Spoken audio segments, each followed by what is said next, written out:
पंकजाताई, तुमच्याकडे बघितल्यानंतरच आम्हाला मुंडे साहेबांची आठवण येते. कारण तुमचा चेहरा, तुमचं बोलणं, इव्हन तुम्ही स्टेजवर असताना सुद्धा मुंडे साहेबांच्या स्टाईलनीच तुम्ही सगळी भाषणबाजी करता.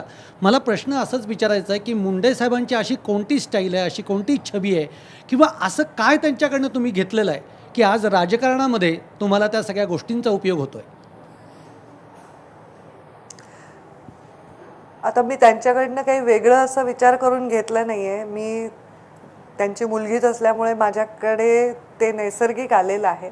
आणि मी राजकारणात आज आहे, पण मी एरवी पण राजकारणात यायच्या आधी पण मी अगदी बाबांची छबीच होते. घरात सगळे म्हणायचे बाबांसारखेच आहे, तिची आवडी निवडी, खाणं पिणं बोलणं सगळं बाबांसारखं असल्यामुळे मला पहिल्यापासून बाबांची पेट असं माझ्यावर ते होतंच.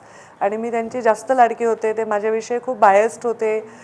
आमची मैत्री होती. मोठी मुलगी असल्यामुळे ते माझ्याशी प्रत्येक गोष्ट शेअर करायचे. त्यांचा संघर्ष, त्यांच्या अडचणी, सल्ला विचारायचे. आणि त्यामुळे आमचं नातं खूप दृढ होतं. सगळ्या मुलाचं आणि बापलेकीचं नातं असतं, पण माझ्या आणि माझ्या बाबांच्या नात्यामध्ये तो मित्रत्वाचा पण खूप भाव होता. आणि त्यांनी मला ज्या पद्धतीने घडवलं त्याच्यामध्ये फार मोठा वाटा होता. त्यांची कोणती शैली आवडते म्हणायला गेलं तर फार अवघड आहे, कारण ते तसे खूप चार्मिंग नेते होते, देखणे होते, उमदे होते, पर्सनॅलिटी होती, आवाज होता, भारदस्तपणा होता. आणि तो सगळा म्हणजे मला पण माझ्यामध्ये आहे, उंची वगैरे सगळं साहेबांसारखं आहे. त्यामुळे लोक नेहमी म्हणायची साहेबांची छबी आहे.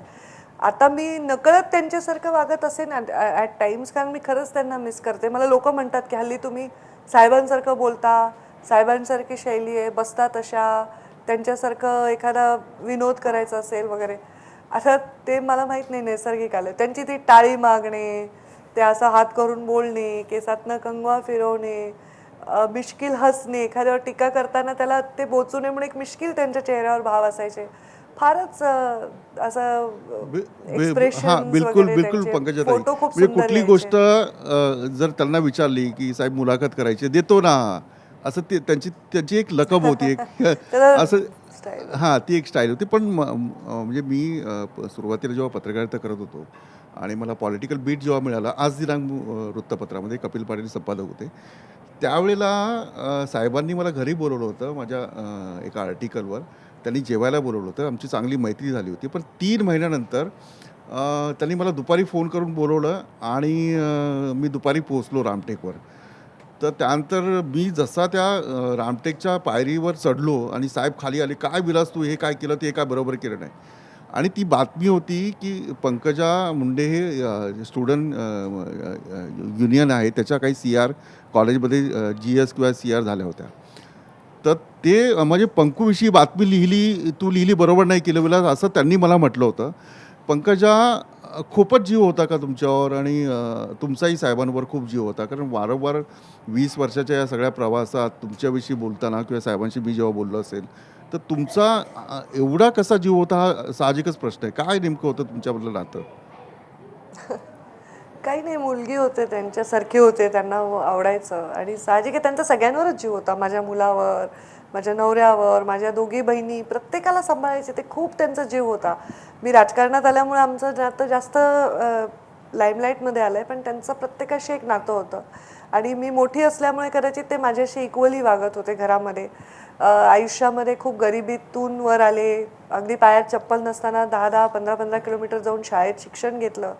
खूप गरिबीतून आल्यानंतर आपण जेव्हा एका उंचीवर पोचतो तेव्हा त्याचं आयुष्य एक वेगळ्या पद्धतीने कलाटणी घेत असतं.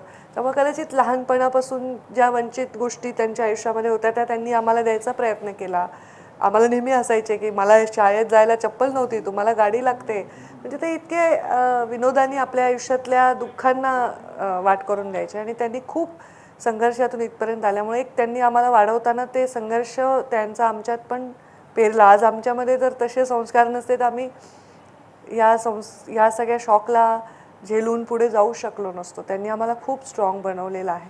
आणि आमचं खरंच वेगळं म्हणजे नातं होतं. खूप मला एक ज्योतिषी भेटायला आले, माझा फार विश्वास नाही, पण त्यांनी सांगितलं की एक जुळ्या भावांमध्ये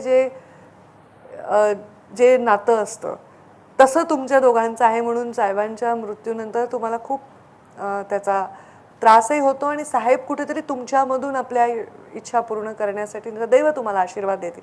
अरे त्या माणसाची भावना होती, पण मला ते पटलं की थोडंसं नॉर्मलपेक्षा जास्त अटॅचमेंट आमची होती, कारण मे बी आमचं आयुष्य नेहमी संघर्षात गेलं. आम्ही एकमेकाचा हात धरून राजकारण केलं.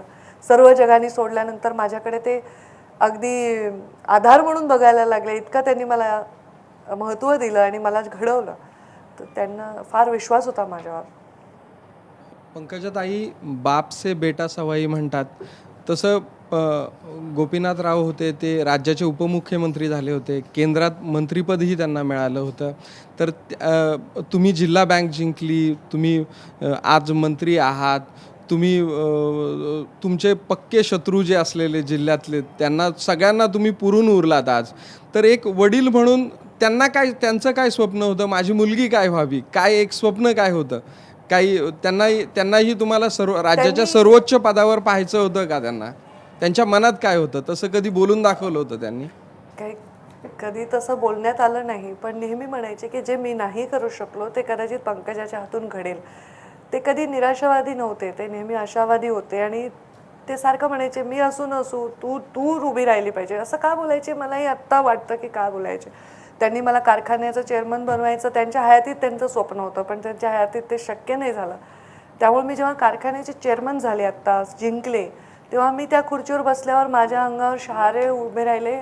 मी खरं सांगते, मंत्रालयाच्या खुर्चीवर बसल्यावर मला जे वाटलं नाही ते त्या खुर्चीवर जिथे बाबा बसले त्याच्यानंतर मीच तिथे बसले, हे माझ्यासाठी फार महत्त्वाची गोष्ट होती. त्यांच्या माझ्याकडनं अपेक्षा काय होत्या माहीत नाही. कुठल्या मंत्रिपदावर जावं, कुठल्या राज्याच्या सर्वोच्च पदावर जावं हे नसावं, पण त्यांच्यासारखं सदैव लोकांच्यामध्ये राहावं, लोकांच्या मनामध्ये राहावं, असं माझ्याकडनं काम व्हावं हे त्यांची अपेक्षा नक्कीच होती. ते मला नेहमी संयम शिकवायचे. ते नेहमी मला लोकांशी वागत असताना त्यांना रिस्पेक्ट देऊन आपण वागलं पाहिजे वगैरे अशा अनेक गोष्टी ते नेहमी सहज चालता चालता मला सांगायचे. आणि मी अगदी गाठ बांधून त्या फॉलो करायचे.